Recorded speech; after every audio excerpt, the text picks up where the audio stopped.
السلام علیکم۔ آج ہمارے سبق کا عنوان ہے بادشاہ سلامت پھٹ گئی۔ یہ کہانی ایک مزاحیہ انداز سے لکھی گئی ہے جس میں بہت سارے کردار ہیں، یعنی بہت سارے کریکٹرز ہیں، لیکن مرکزی کردار بادشاہ نے نبھایا ہے۔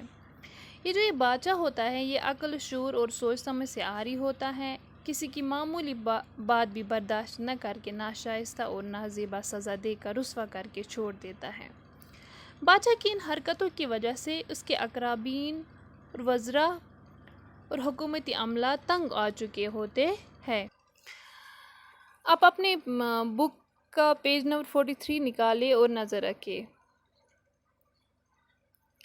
الٹا نگر کے بادشاہ سلامت جب اینٹتے اکڑتے دربار میں داخل ہوئے تو نقیب نے کٹک کر کہا، باادب، با ملاحظہ، ہوشیار، شہنشاہ معظم، اعلیٰ حضرت فرما روئے الٹا نگر تشریف لاتے۔ اور پکارنے والا ابھی پوری بات بھی نہ کہنے پایا تھا کہ بادشاہ سلامت دھڑام سے وزیر اعظم کے قدموں میں گر پڑے۔ وزیر اعظم نے 4-5 سپاہیوں کی مدد سے حضور کو بڑی دقت سے اٹھایا۔ آپ ہانپتے ہوئے اٹھے اور ڈانٹ کر بولے، یہ کون بدتمیز ہمارے سامنے گر پڑا؟ وزیر اعظم سر کو جا کر بولے، میرے خیال میں تو حضور خود ہی گر پڑے تھے۔ کون؟ ہم؟ یعنی ماں بدولت؟ چیخ کر بولے، ٹھہر جا، تجھے اس گستاخی کا ہم ابھی مزہ چکھاتے ہیں۔ کوئی ہے؟ 2 سپاہیوں نے آ کر سلوٹ لگائی، لے جاؤ اسے۔ بادشاہ سلامت نے سپاہیوں کو حکم دیا اور اس کی ناک میں بس بھر دو۔ سپاہی نے کچھ دیر کی تو آپ نے اچھل کر فرمایا، میں کہتا ہوں لے جاؤ، پھر دھڑام سے نیچے گر پڑے۔ یہ ایک کہانی ہے، اس میں اس کے کردار بھی فرضی ہے اور اس میں جگہ کے نام بھی فرضی ہے، جیسے کہ الٹا نگر۔ یہ کہانی پرانے زمانے کی عکاسی کرتے ہیں کہ کس طرح کے پرانے زمانے میں کس طرح کے بادشاہ ہوا کرتے تھے۔ کہتے ہیں کہ الٹا نگر کا ایک بادشاہ تھا اور جب وہ ایک دن اینٹتے اکڑتے اپنے دربار میں داخل ہوا، یعنی ایک دن جب وہ فخریہ انداز میں تکبر کے ساتھ دربار میں داخل ہوئے تو نقیب یعنی اعلان کرنے والے نے کٹک کر کہا، یعنی زوردار آواز میں کہا۔ نقیب وہ اعلان کرنے والا، جیسے کہ آپ سیریلز میں دیکھتے ہوں گے، موویز میں دیکھتے ہوں گے کہ جب کوئی بادشاہ اپنے دربار میں داخل ہوتا ہے تو کیا ہوتا ہے کہ وہاں پہ ایک ملازم ہوتا ہے جو جسے نقیب کہتے ہیں، وہ اعلان کرتا ہے کہ ایسے باادب، با ملاحظہ، ہوشیار بادشاہ سلامت پدار رہے ہیں۔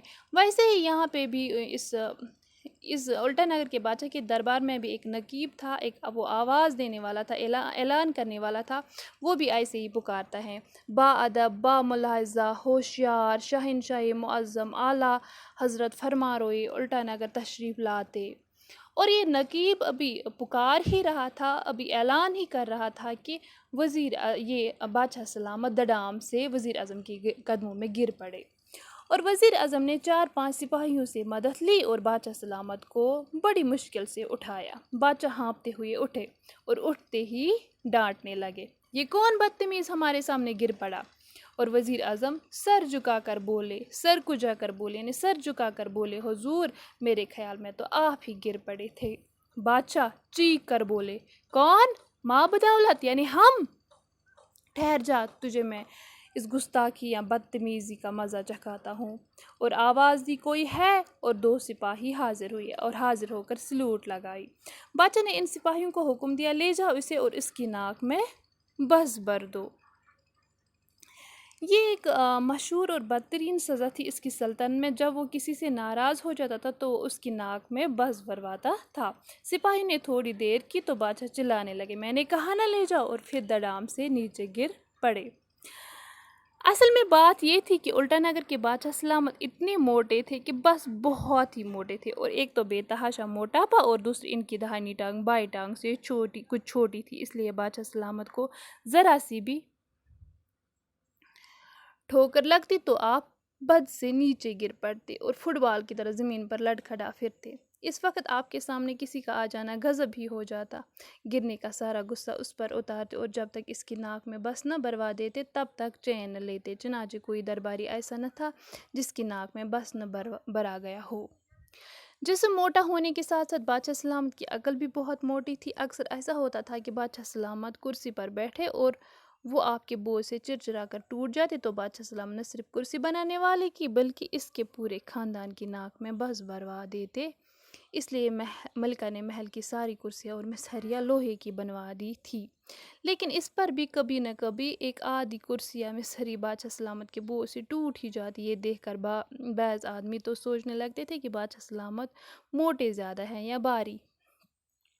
بادشاہ سلامت کے بے تحاشا موٹاپے اور اوندھی عقل سے ویسے تو ساری رعایا پریشان تھی، مگر وزیر اعظم اور ملکہ کی جان آفت میں تھی، اور جب سے بادشاہ سلامت نے وزیر اعظم کی ناک میں بس بھروایا تھا تب سے وہ اور بھی ڈرنے لگے تھے اور ہر وقت ایسی تجویزیں سوچتے رہتے تھے کس طرح بادشاہ سلامت کا موٹاپا ختم ہو تاکہ اس کی اور رعایا کی جان مصیبت سے چھوٹے۔ اصل میں وجہ یہ تھی کہ الٹا نگر کے جو یہ بادشاہ تھے یہ بہت زیادہ موٹے تھے، بے تحاشا موٹے تھے، اور دوسری بات یہ ہے کہ ان کی داہنی ٹانگ جو تھی وہ بائیں ٹانگ سے کچھ چھوٹی تھی، اس لیے بادشاہ سلامت کو جب ذرا سی ہی ٹھوکر لگتی تو وہ آپ فٹ بال کی طرف زمین پر گر پڑتے تھے، اور جب الٹا نگر کے بادشاہ زمین پر گر پڑتے تو اس وقت اس کے سامنے جو بھی آتا تھا اس پر غضبناک ہو جاتے تھے، اس کو غصہ کرتے تھے اور گرنے کا سارا غصہ اس پر اتارتے، اور جب تک اس کی ناک میں بس نہ بھرواتے تھے تب تک اسے چین نہ آتا تھا۔ ان کے دربار میں کوئی بھی ملازم ایسا نہ تھا جس کی ناک میں اس نے بس نہ بھروایا تھا۔ جسم موٹا ہونے کے ساتھ ساتھ بادشاہ سلامت کی عقل جو تھی وہ بھی موٹی تھی، یعنی اس کی عقل بھی کوری ہی تھی۔ اکثر بیشتر کیا ہوتا تھا کہ بادشاہ سلامت کسی کرسی پر بیٹھتے تو وہ کرسی بادشاہ کے بوجھ سے ٹوٹ جاتی تھی، اور بادشاہ نہ صرف کرسی بنانے والے بلکہ ان کے پورے خاندان کی ناک میں بس بھرواتا تھا۔ اس لیے بادشاہ کی جو رانی یعنی ملکہ تھی اس نے محل کی ساری کرسیاں اور مسہریاں یعنی پلنگ لوہے کے بنائے تھے، لیکن ان میں بھی کبھی کبھی آدھی کرسیاں یا مسہریاں بادشاہ کے بوجھ سے ٹوٹ ہی جاتی، یعنی وہ لوہے کی کرسیاں بھی بعض اوقات بادشاہ کا بوجھ برداشت نہ کر پاتی تھی۔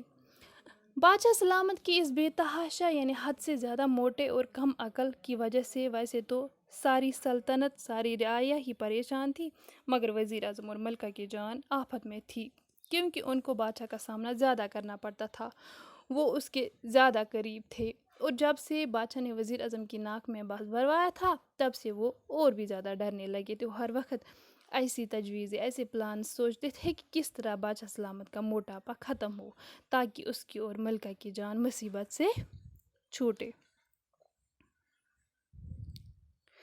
اور آج کے لیے بس اتنا ہی، یہ ہم باقی کا حصہ اگلے ویڈیو لیکچر میں دیکھیں گے۔ اللہ حافظ۔